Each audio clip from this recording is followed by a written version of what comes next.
वैसे आपसे एक प्रार्थना करें। जैसे आप अपने इस वस्त्र को जो पहने हैं, इसमें राधे राधे लिखा है।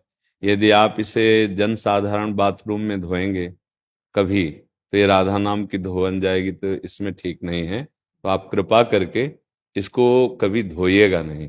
आप वैसे तो हम ये प्रार्थना करते हैं कि ऐसे लिखे हुए वस्त्र मत पहनिएगा, क्योंकि कभी आपने अगर ऐसा किया कि धोया, तो जहां हम लघु शंका करते हैं वही राधा नाम का, तो राधा नाम सिंहासन में भी विराजमान है, हमारा हृदय हमारा प्राण है, तो नाम का धोवन बाथरूम में जाएगा ना, तो इसलिए। और जी बैठते समय भी पीछे आएगा। हाँ, अब जैसे आप हाँ ऐसे बैठे तो राधा नाम के ऊपर बैठ जाएंगे, पीछे का हिस्सा है ना।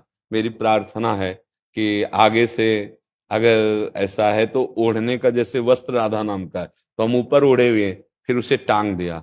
अगर कभी धोना पड़े ना, तो हम तो कहेंगे ये सलाह कि यमुना जी में वृंदावन में धोए, नहीं तो राधा नाम है, अगर जन साधारण के पैर के नीचे भी पड़ा तो ठीक है। एक बार क्या हुआ, राधा बाबा को जानते हो, गीता वाटिका में नाम सुना होगा, तो वहां घनश्याम दास ठाकुर जी वृंदावन के थे, तो वहां ऐसे ऐसे रज में लिख दिया, ऐसे राधा। बाबा जब वहां से निकले तो देखा उनका, किसने लिखा, जमीन पे, किसी का पैर पड़ जाएगा, बोले ठाकुर जी ने लिखा। वो ठाकुर जी बनते थे रास में, तो बुलाया उनका, ठाकुर जी आपने ऐसा कैसे कर दिया।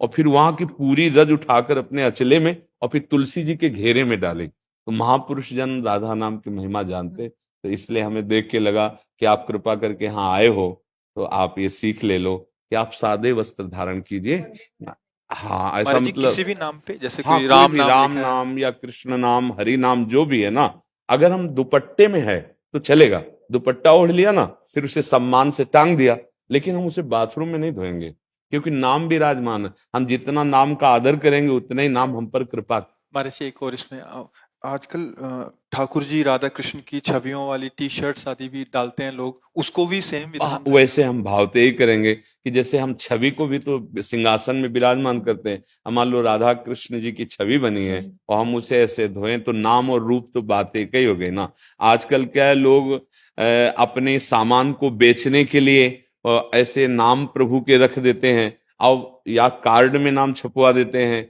या अब ये उनको ये पता नहीं है कि इसको कार्ड, जो निमंत्रण कार्ड में नाम बनाया, प्रभु का रूप बनाया, वो उसे डस्टबिन में फेंकेगा, फेंका जाता है ना।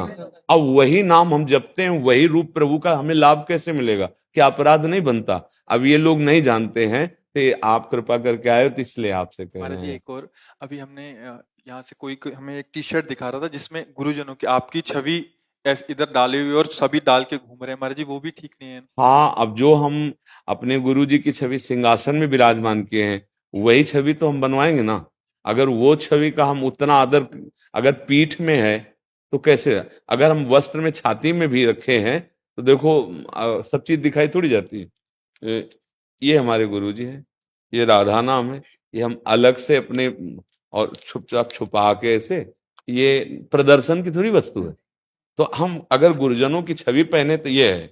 अब हम इसे धोएंगे थोड़ी, ये आजीवन हमारी छाती से लगी। अब कपड़े पे तो मतलब उपहास समझो ना, जैसे पोस्टर में छपा दिया, नाली में फटा गुरुदेव का पोस्टर पड़ा है, उसी गुरुदेव को हम सिंहासन पे विराजमान किए हैं, और उन्हीं का तो हमें लगता है कि यही हमारी भक्ति नहीं होने देते। जो ये गलतियां है ना, ये हमारे अंदर भक्ति का रंग नहीं आने देते। तो ये सब आपकी आपकी जैसे भावना देखी ना, तो इसलिए हमें मन आया कि चूड़ी तो भी राधे राधे लिखते, वो भी पहने हैं या नहीं।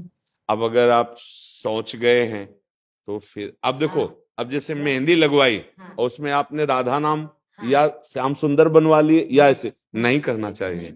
जैसे आपके हाथ है, अब आप प्रातःकालीन अपनी नित्य क्रिया करते हैं, तो फिर दोनों हाथ, अब उसी में नाम लिखा हुआ है, तो यही बुद्धि को भ्रष्ट कर देते हैं, लोग समझ नहीं पाते। तो सत्संग के द्वारा इसी का सुधार किया जाता है, तो आप इस पर ध्यान दे दीजिए।